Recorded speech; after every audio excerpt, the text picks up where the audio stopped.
রসুল্লাহ সাল্লাল্লাহু আলাইহি ওয়াসাল্লাম হযরত আব্দুল্লাহ ইবনে উমর রাদিয়াল্লাহু তাআলা আনহুকে বলেন, পাঁচটি জিনিসের আগে গনিমত মনে করবে। ১ নম্বর বার্ধক্যর আগে যৌবনের, ২ নম্বর রোগাক্রান্ত হওয়ার আগে সুস্থতার, ৩ নম্বর দরিদ্র হওয়ার আগে সচ্ছলতার, ৪ নম্বর ব্যস্ত হওয়ার আগে অবসরের, ৫ নম্বর মৃত্যুর আগে জীবনের। গুনিয়াতুত তালিবিন। আসসালামু আলাইকুম ওয়া রাহমাতুল্লাহি ওয়া বারাকাতুহু। সম্মানিত ভাইরা, আজ আমরা জানব ইসলাম ও সুস্থতা। মানুষের জীবন মহান আল্লাহ তাআলার এক বিশেষ নিয়ামত।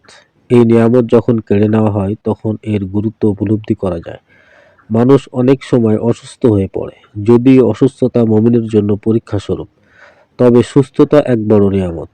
এই নিয়ামতের কারণে আমাদের মধ্যে কয়েকজন মানুষ মহান আল্লাহ তাআলার দরবারে শুকরানায় সিজদা করে। রাসূলুল্লাহ সাল্লাল্লাহু আলাইহি সাল্লাম বলেছেন, ২টি নিয়ামত এমন রয়েছে যে নিয়ামত সম্পর্কে অধিকাংশ মানুষ ধোঁকার মধ্যে রয়েছে।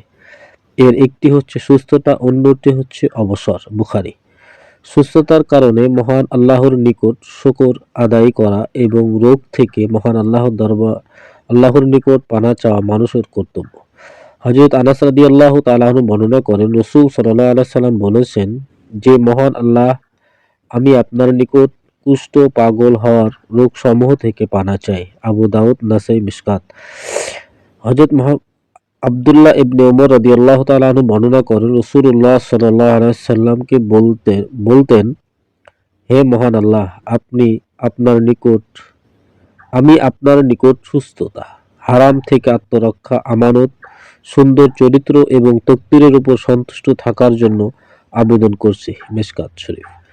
হযরত আবু বকর রাদিয়াল্লাহু তাআলা আনহু বর্ণনা করেন, রাসূলুল্লাহ সাল্লাল্লাহু আলাইহি সাল্লাম একদিন মিম্বারে কেঁদে ফেললেন এবং বললেন, সুস্থতার জন্য দোয়া করো, কারণ ঈমানের পর সুস্থতার চেয়ে বড় কোনো নিয়ামত দেওয়া হয়নি। তিরমিজি, ইবনে নাসাই, মিশকাত শরীফ।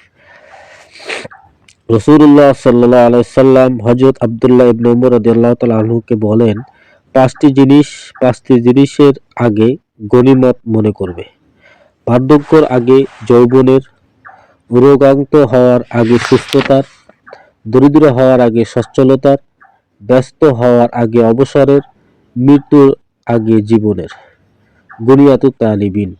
এই হাদিস দ্বারা জানা যায় যে সুস্থতা রাসূল সাল্লাল্লাহু আলাইহি সাল্লাম এর সুন্নাত এবং দুনিয়া ও আখিরাতের জন্য কল্যাণের বিষয়। মহান আল্লাহর নিকট শুকর আদায়ের এবং কৃতজ্ঞ প্রকাশের উত্তম উপায় হচ্ছে নামাজ আদায় করা এবং ইসলামের অন্যান্য হুকুম আহকাম মেনে চলা। এতে বান্দা তার উপর অর্পিত দায়িত্ব শুধু পালন করে না, বরং তার দেহে মনের সতেজতা এবং সুস্থতার প্রমাণও পাওয়া যায়। সম্মানিত উপস্থিতি, আমরা যে আলোচনাটি শুনলাম, এই আলোচনার উপরে আল্লাহ তাআলা আমাদেরকে অটল থাকার তৌফিক দান করুক। আমিন। আসসালামু আলাইকুম ওয়া রাহমাতুল্লাহি ওয়া বারাকাতুহু।